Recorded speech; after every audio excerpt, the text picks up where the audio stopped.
ये फरमाइए happiest moment. सब तो ज़्यादा खुशी शाह जी ये सी कि जदों मैं ना फिर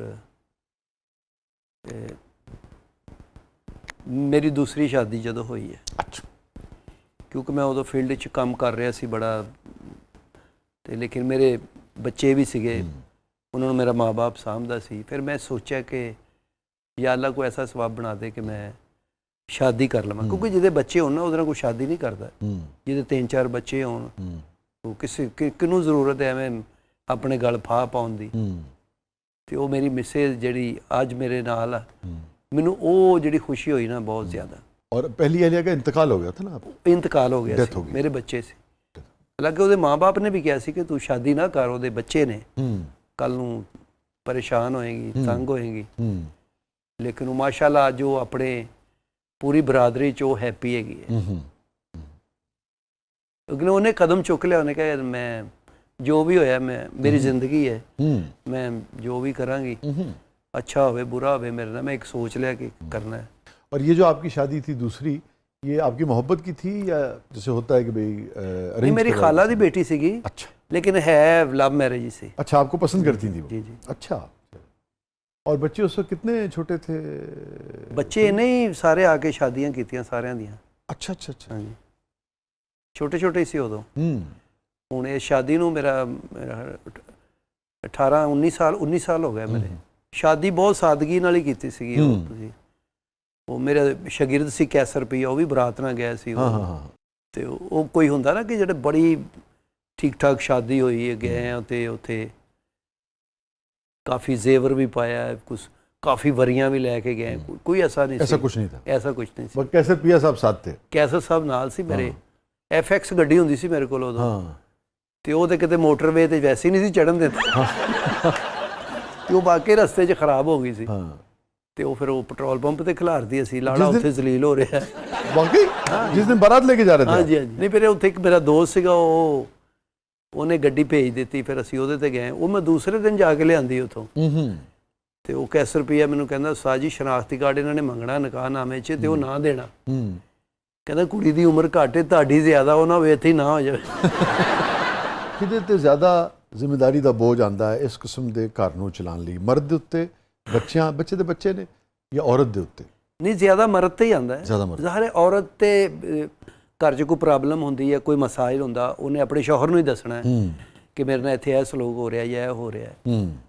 ते औरत मर्द का एक ऐसा रिश्ता है कि जिहड़ा पिछले रिश्तिਆਂ ਨੂੰ भी पिछे कर दिंदा, क्योंकि उन्होंने अपनी औलाद तो ज़्यादा कोई भी नहीं होंदा। ज़ाहिर है भैन भरा भी होंदे ने नाल, सब कुछ ही होंदे ने, लेकिन उन्होंने उन्हां रिश्तिਆਂ ਨੂੰ ਲੈ ਕੇ ज़्यादा चलना होंदा। अगर वो उन्हां रिश्तिਆਂ ਨੂੰ ब्रेक कर देणगे तो फिर समझो ਉਹਦਾ ਕੰਮ ਹੀ ਬ੍ਰੇਕ ਹੋ ਜਾਂਦਾ। ਤੇ ਤੁਹਾਡੀ ਜਿਹੜੀ ਦੂਸਰੀ ਅਹਲੀਆ ਸਨ, ਉਹਨਾਂ ਦੇ ਦਰਮਿਆਨ ਔਰ ਤੁਹਾਡੇ ਬੱਚਿਆਂ ਦੇ ਦਰਮਿਆਨ ਅੱਛਾ ਸਲੂਕ ਰਵੇ, ਅੱਛਾ ਤਲਕ ਰਵੇ, ਤੁਸੀਂ ਉਹਦੇ ਵਾਸਤੇ ਕੀ ਰਵੱਈਆ ਇਖਤਿਆਰ ਕਰਦੇ? ਕੁਛ ਬੱਚਿਆਂ ਨੂੰ ਤਾਂ ਪਤਾ ਹੁੰਦਾ ਕਿ ਵਾਕਈ ਪਤਾ ਲੱਗ ਜਾਂਦਾ, ਅਗਰ ਛੋਟੇ ਛੋਟੇ ਵੀ ਹੋਣ ਨਾ, ਜਿੰਨੀ ਦੇਰ ਉਹਨਾਂ ਨੇ ਹੋਸ਼ ਸੰਭਾਲਣੀ ਆ, ਕਿਸੇ ਨਾ ਕਿਸੇ ਨੇ ਉਹਨਾਂ ਨੂੰ ਦੱਸ ਹੀ ਦੇਣਾ ਕਿ ਇਹ ਤੁਹਾਡਾ ਅਸਲ ਪਿਓ ਨਹੀਂ ਹੈਗਾ ਜਾਂ ਤੁਹਾਡੀ ਅਸਲ ਮਾਂ ਨਹੀਂ ਹੈਗੀ, ਰਿਸ਼ਤੇਦਾਰਾਂ 'ਚੋਂ, ਭੈਣ ਭਰਾਵਾਂ 'ਚੋਂ। ਔਰ ਸਲੀਮ, ਲੋਕੀ ਨਾ, ਮੈਂ ਸਾਰਿਆਂ ਦੀ ਗੱਲ ਨਹੀਂ ਕਰਦਾ, ਲੇਕਿਨ ਬਾਜ਼ ਲੋਕ ਨਾ ਬੱਚਿਆਂ ਨੂੰ ਇਹ ਇਨਫੋਰਮੇਸ਼ਨ ਜਿਹੜੀ ਹੈ ਉਹ ਬੜੀ ਤਕਲੀਫ ਦੇ ਨਾਲ ਪਹੁੰਚਾਉਂਦੇ ਨੇ। ਬਿਲਕੁਲ ਬਿਲकुल ਬਿਲकुल। ਯਾਨੀ ਕਿ ਉਹ ਅੱਗ ਲਾਉਣ ਦੇ ਅੰਦਾਜ਼ ਵਿੱਚ। ਹਾਂ ਜੀ, ਜਿਸ ਤਰ੍ਹਾਂ ਕਿ ਆਪਣੀ ਮਾਂ ਹੀ ਹੁੰਦੀ ਹੈ ਜੀ। ਤੇ ਦੇਖ ਲਓ ਹੁਣ ਕਈ ਲੋਕ ਇਹ ਵੀ ਮਿਸਾਲਾਂ ਦਿੰਦੇ ਰਹੇ ਨੇ ਜੀ, ਮਤਰਈਆਂ ਨਹੀਂ ਬਣਦੀਆਂ। ਕੁਝ ਮਤਰਈਆਂ ਐਸੀਆਂ ਹੁੰਦੀਆਂ ਉਹ ਸਖੀਆਂ ਤੋਂ ਵੀ ਜ਼ਿਆਦਾ ਬਣ ਕੇ ਦਿਖਾਉਂਦੀਆਂ ਨੇ। ਬੜੇ ਬੜੇ ਅੱਛੇ ਲੋਕ ਨੇ ਜੀ ਦੁਨੀਆ, ਸ਼ਾਇਦ ਉਹ ਸਖੀਆਂ ਵੀ ਨਾ ਬਣ ਸਕਣ। ਹੁਣ ਮੇਰੀ ਮਿਸਿਸ ਆ, ਉਹਨੇ ਸਾਰੇ ਬੱਚਿਆਂ ਦੀ ਸ਼ਾਦੀ ਆਪਣੇ ਹੱਥੀਂ ਕੀਤੀ ਹੈ, ਸਭ ਕੁਝ ਕੀਤਾ ਹੈ ਉਹਨਾਂ ਦਾ। ਉਹਨਾਂ ਨੂੰ ਬਕਾਇਦਾ ਘਰ ਲੈ ਕੇ ਦਿੱਤੇ ਨੇ ਆਪਣੇ ਆਪਣੇ। ਮੇਰੀਆਂ 2 ਬੇਟੀਆਂ ਸੀ, 2 ਬੇਟੇ ਨੇ। ਉਹਨੇ ਆ ਕੇ ਸ਼ਾਦੀ ਕੀਤੀ ਸਾਰਿਆਂ ਦੀ। ਉਹ ਹੁਣ ਉਹਨੂੰ ਮਾਂ ਹੀ ਸਮਝਦੇ ਨੇ, ਲੇਕਿਨ ਉਹਨਾਂ ਦੇ ਦਿਲ 'ਚ ਤੇ ਹੈ ਗੱਲ ਕਿ ਸਾਡੀ ਜਿਹੜੀ ਅਸਲ ਮਾਂ ਸੀ ਉਹ ਤੇ ਫੌਤ ਹੋ ਗਈ ਸੀ। ਤੇ ਇੰਝ ਉਹ ਲੋਕ ਫਿਰ ਉਹੋ ਹੀ ਕੰਨ ਭਰਦੇ ਨੇ ਇੱਕ ਦੂਸਰੇ ਦੇ। ਤੇ ਉਹ ਫਿਰ ਮੀਆਂ ਬੀਵੀ ਦੇ ਅੰਦਰ ਜਿਹੜੀ ਇੱਕ ਇਤਫਾਕ ਹੁੰਦਾ, ਉਹਦੇ 'ਚ ਹੀ ਬਰਕਤ ਹੁੰਦੀ, ਉਹਦੇ ਨਾਲ ਕੰਮ ਚੱਲਦਾ ਰਹਿੰਦਾ। ਠੀਕ ਹੈ, ਮੈਂ ਜੋ ਤੁਹਾਡੀ ਗੱਲ ਸਮਝਿਆ ਕਿ ਇਸ ਕਿਸਮ ਦੀ ਅਗਰ ਸਿਚੁਏਸ਼ਨ ਦਾ ਕਿਸੇ ਨੂੰ ਸਾਹਮਣਾ ਹੋਵੇ ਤੇ ਅਗਰ ਮੀਆਂ ਬੀਵੀ ਦੇ ਦਰਮਿਆਨ ਇਤਫਾਕ ਹੈਗਾ, ਦੋਵੇਂ ਸਮਝਦੇ ਨੇ, ਤੇ ਫਿਰ ਬੱਚਿਆਂ ਨੂੰ ਵੀ ਸਮਝਾ ਸਕਦੇ। ਬਿਲਕੁਲ ਠੀਕ ਗੱਲ ਕਰ ਰਹੇ ਹੋ ਤੁਸੀਂ। ਕਿਉਂਕਿ ਉਹ ਵਿੱਚ ਕਹਿੰਦੇ ਨੇ ਕਿ ਕਿਸੇ ਨੂੰ ਯਦੀ ਵਿਥ ਨਾ ਪੈਣ ਦੇਣ, ਕਿਸੇ ਨੂੰ ਵਿੱਚ ਨਾ ਆਉਣ। Yes you are right, you are right. وہ کہتے ہیں دنیا کب چپ رہتی ہے، ہاں ہاں کہنے دے جو کہتی ہے.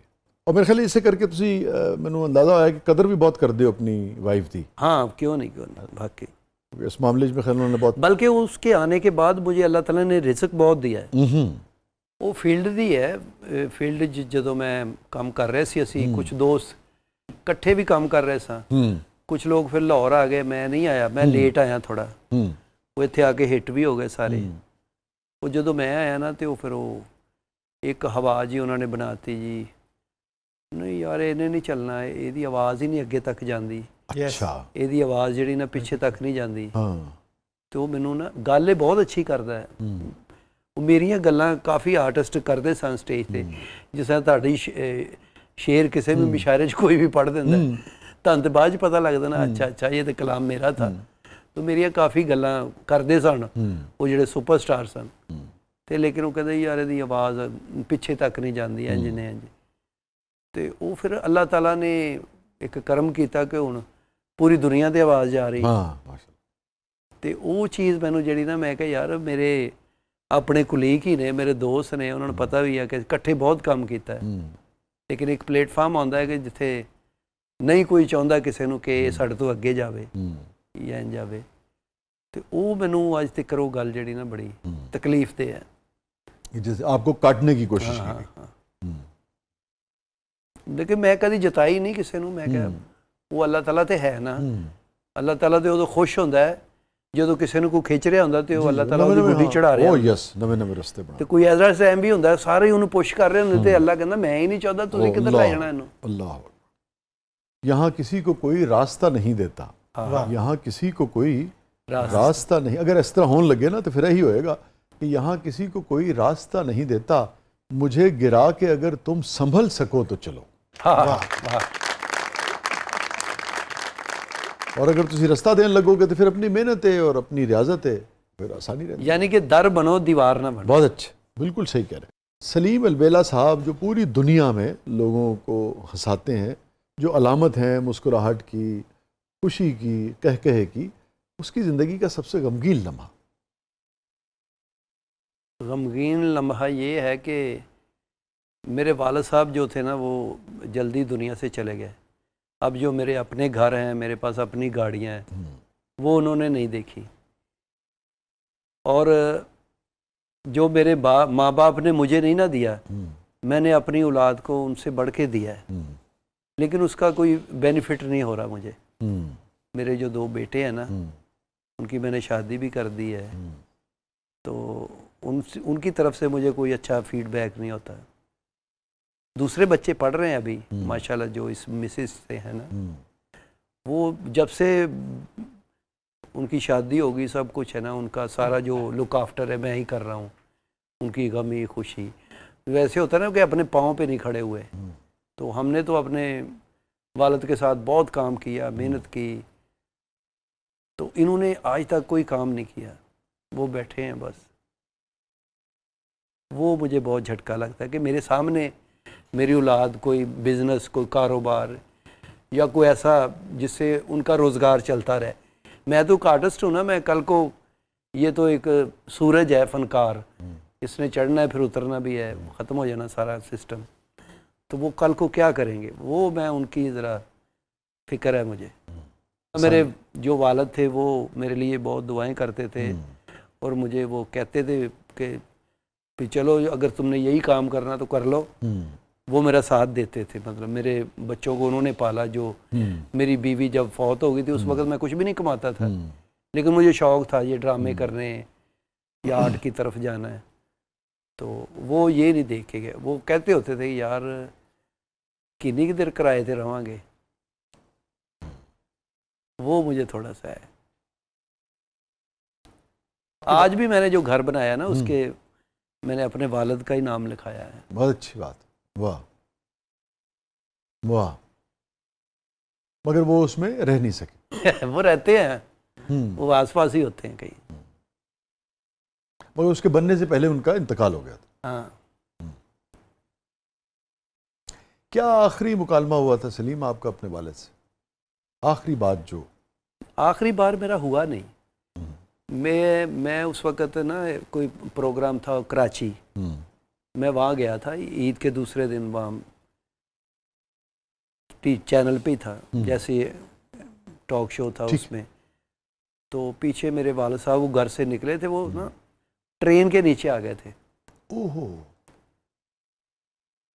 حادثے کا شکار ہوئے، تو پھر مل نہیں رہے تھے 2-3 دن نا، تو پھر پتہ چلا کہ وہ ادھر تھانے گئے، انہوں نے تصویر دکھائی، کہتے ہاں یہ بزرگ تھے لیکن ہمارا علاقہ نہیں تھا، وہ دوسرے تھانے کا کام تھا، ان کو ہم نے سپرد کر دیا ہے۔